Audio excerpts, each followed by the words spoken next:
नमस्कार। Story loom में आज हम बात कर रहे हैं गूगल की, और ये कि वो हमारे बारे में कितना कुछ जानता है। हाँ, कुछ स्रोत तो ये भी कहते हैं कि गूगल शायद किसी की माँ से भी ज्यादा जानकारी रखता हो उसके बारे में। ये तो बड़ी चौंकाने वाली बात है। हाँ, चलिए इसी दावे को थोड़ा और समझते हैं आज। बिल्कुल। देखते हैं कि ये जानकारी आखिर है क्या।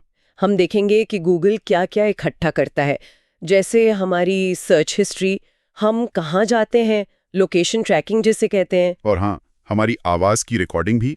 और ये सब कैसे विज्ञापनों से जुड़ा है। मकसद यही है कि जो दावे किए जा रहे हैं उन्हें समझा जाए। सही कहा। तो शुरुआत करते हैं सर्च हिस्ट्री से। सुनने में तो ये बहुत आम लगता है ना? लगता तो आम है, पर जानकारी ये बताती है कि गूगल पर की गई हर खोज, मतलब हर एक खोज, हर एक? हाँ, चाहे वो कितनी भी पुरानी हो, सालों पुरानी, वो अक्सर सेव हो जाती है। सालों पुरानी? जैसे आप सोचिए, किसी ने मान लीजिए 2015 में सर्च किया था सबसे अच्छे जूते, तो हो सकता है वो जानकारी आज भी उनके गूगल अकाउंट में हो। बाप रे, 2015 की खोज! ये तो वाकई सोचने वाली बात है कि इतना लंबा रिकॉर्ड। जी। अच्छा, ये तो हुई ऑनलाइन दुनिया की बात। गूगल क्या हमारी असल दुनिया की हरकतों पर भी नजर रखता है? Location tracking? बिल्कुल। अगर फोन में लोकेशन सर्विस ऑन है तो हाँ। तो फिर क्या क्या रिकॉर्ड होता है? स्रोतों के मुताबिक गूगल ये रिकॉर्ड रख सकता है कि कोई व्यक्ति दिन भर में कहाँ कहाँ गया। जैसे कौन से कैफे गए, किस डॉक्टर से मिले, यहाँ तक कि घर और दफ्तर का पता भी।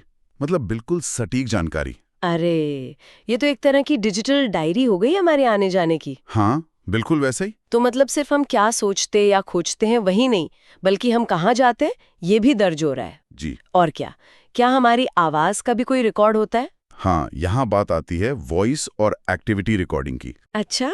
जानकारी के अनुसार अगर ओके गूगल या वॉइस सर्च इस्तेमाल करते हैं, हाँ, करते हैं कई लोग, तो आवाज रिकॉर्ड हो सकती है।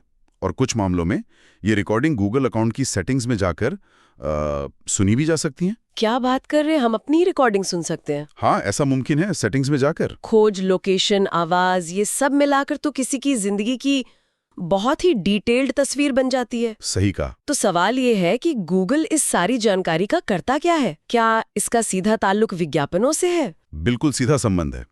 स्रोत यही बताते हैं कि गूगल हमारी दिलचस्पी, हमारी पसंद नापसंद, हम किन चीजों पर क्लिक करते हैं, हाँ, इन सबको ट्रैक करता है, और इसी डेटा के आधार पर वो हमें पर्सनलाइज्ड विज्ञापन दिखाता है। ओ, तभी हमें अक्सर वही विज्ञापन दिखते हैं जिनसे जुड़ी चीजें हमने हाल में खोजी हों या देखी हों। जी हाँ, बिल्कुल। ये पूरा सिस्टम इसी डेटा पर टिका है। तो ये एक तरह का अदृश्य जाल है जो हमारी डिजिटल आदतों से बुना जाता है, कह सकते हैं। क्या इससे बचने का या इसे कम करने का कोई तरीका बताया गया है इन स्रोतों में? कुछ प्राइवेसी टिप्स? हाँ, कुछ बुनियादी कदम बताए गए हैं जिनसे कुछ हद तक कंट्रोल किया जा सकता है। जैसे कि? पहला तो गूगल अकाउंट में एक्टिविटी कंट्रोल्स होते हैं। वहां जाकर वेब और ऐप एक्टिविटी जैसी चीजों को बंद कर सकते हैं। अच्छा, एक्टिविटी कंट्रोल्स। जी। और दूसरा, लोकेशन हिस्ट्री को पॉज करना, मतलब उसे रोकना, ताकि वो हमारे आने जाने का रिकॉर्ड न रखे। लोकेशन हिस्ट्री पॉज करना, ठीक है।